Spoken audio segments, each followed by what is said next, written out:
এই বিজ্ঞ আদালতে তিনি যে মামলা করেছেন গ্রামীণ ফোনকে সর্বসমক্ষে হেয় প্রতিপন্ন করার উদ্দেশ্যেই এটি দায়ের করা হয়েছে।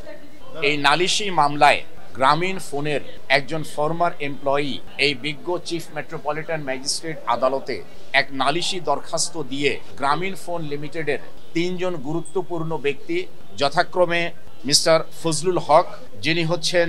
Member of board of trustees Grameen phone workers profit participation fund and welfare fund, এবং মিসেস সাইদা তাহিয়া হোসেন, যিনি হচ্ছেন chief human resource officer Grameen phone limited, এবং মিস্টার ইয়াসির আজমান, যিনি হচ্ছেন chief executive officer CEO Grameen phone limited. এই তিনজন গুরুত্বপূর্ণ পদে অধিষ্ঠিত ব্যক্তিদের বিরুদ্ধে পেনাল কোডের সেকশন 420, 406, 380, 34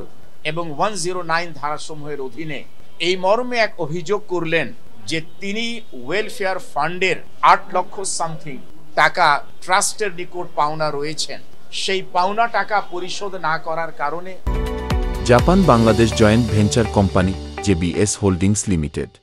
একটা তর্কিত এগ্রিমেন্টের রেফারেন্স তিনি দিয়েছেন। সেই এগ্রিমেন্টের রেফারেন্স দিতে গিয়ে তিনি বলেছেন যে অভিযুক্ত ব্যক্তিগণ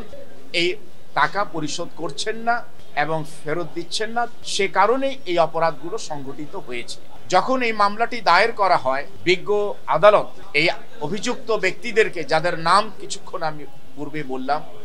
তাদের বিরুদ্ধে প্রসেস অর্থাৎ সামন্স দিলেন এবং আজকে ছিল ধার্য তারিখ। এই সামন্স প্রাপ্তির প্রেক্ষিতে আজকে এই তিনজন অভিযুক্ত বিজ্ঞ আদালতে হাজির হয়ে যথারীতি জামিনের আবেদন করেছেন। আমি সহ ঢাকা আইনজীবী সমিতির সম্মানিত সভাপতি, সম্মানিত সাধারণ সম্পাদক, গ্রামীণ ফোন লিমিটেডের হেড অফ লিগ্যাল, যিনি আমার পাশেই আছেন, এবং সেই সাথে আমাদের অন্যান্য অ্যাসোসিয়েটস যারা রয়েছেন, ব্যারিস্টার মিলহানুর রহমান সহ, ব্যারিস্টার আনিস সহ, অ্যাডভোকেট আবুল হোসেন সহ অন্যান্যরা আমরা অ্যাপিয়ার করেছি। আমাদের বক্তব্য ছিল যে প্রকৃত পক্ষে এই নালিশির আর্জির গর্ভে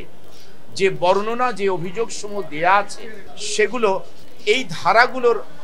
অপরাধ ডিসক্লোজ করে না। কেননা এই মামলার বাদী ইতিপূর্বে শ্রম আদালতে অনুরূপ একটা অভিযোগ আনয়ন করেছিলেন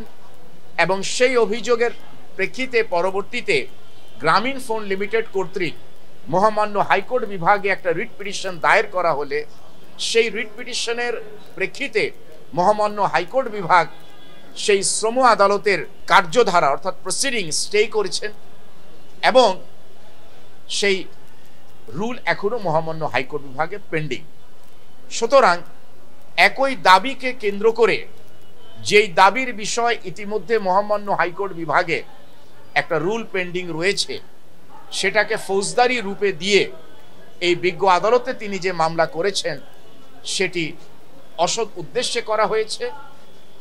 অভিযুক্ত ব্যক্তিদেরকে ব্যক্তিগতভাবে, সামাজিকভাবে এবং গ্রামীণ ফোনকে সর্বসমক্ষে হেয় প্রতিপন্ন করার উদ্দেশ্যেই এটি দায়ের করা হয়েছে এবং তারা জামিন পাওয়ার যোগ্য। বিজ্ঞ আদালত উভয় পক্ষের বক্তব্য শ্রবণ করেছেন, নথি পর্যালোচনা করেছেন এবং অতঃপর বিজ্ঞ আদালত সন্তুষ্ট হয়ে আজকে যারা উপস্থিত হয়েছেন তিনজন অ্যাকিউজড, তাদেরকে জামিন মঞ্জুর করেছেন এবং যে কারণে আমরা বিশ্বাস করি যে ন্যায় বিচার আজকে পুনরায় নিশ্চিত হয়েছে।